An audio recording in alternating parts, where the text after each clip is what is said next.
قرآن مجید میں ایک جگہ صاف و صریح اس طرح نام علی ابن ابی طالب موجود ہے کہ جس کی کوئی اور تعویل ممکن نہیں ہے. سورہ زخرف، سورہ مبارکہ زخرف میں ارشاد ہوا ہے وَإِنَّهُ فِي أُمِّ الْكِتَابِ لَدَيْنَا لَعَلِيٌّ حَكِيمٌ، اور وہ تو ام الکتاب میں ہمارے نزدیک علی حکیم ہے. کیا ہے اس کا ترجمہ، کیا ہے اس کی تعویل؟ یہاں علی حکیم سے مراد حق سبحانہ و تعالیٰ کی ذات ہے؟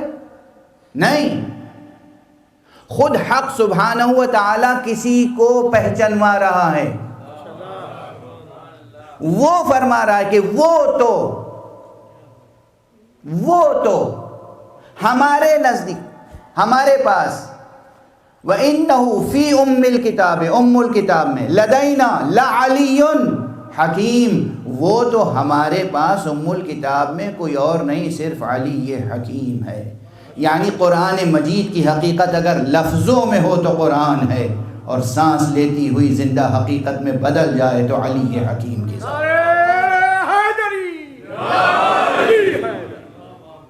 یہ قرآن کی آیت ہے، اور اس کی تعویل میں مکتب اہل بیت سے روایتیں موجود ہیں، روایتیں موجود ہیں. اور گواہی دینے والوں نے کہاں کہاں گواہی دی ہے.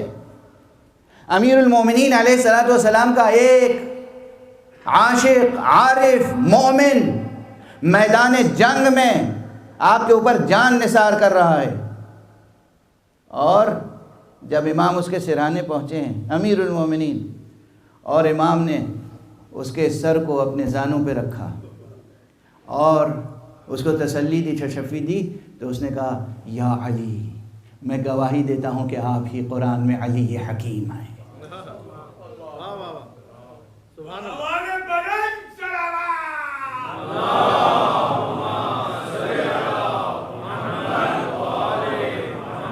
یعنی یہ کہ صرف روایت نہیں ہے، روایت نہیں ہے، جو واقعاً اصحاب سر تھے، اصحاب اسرار تھے، جو واقعاً اسرار نبوت و ختم نبوت کی معرفت رکھتے تھے، وہ اس وقت بھی جانتے تھے کہ علی حکیم سے مراد یہ ذات ہے، کوئی اور نہیں.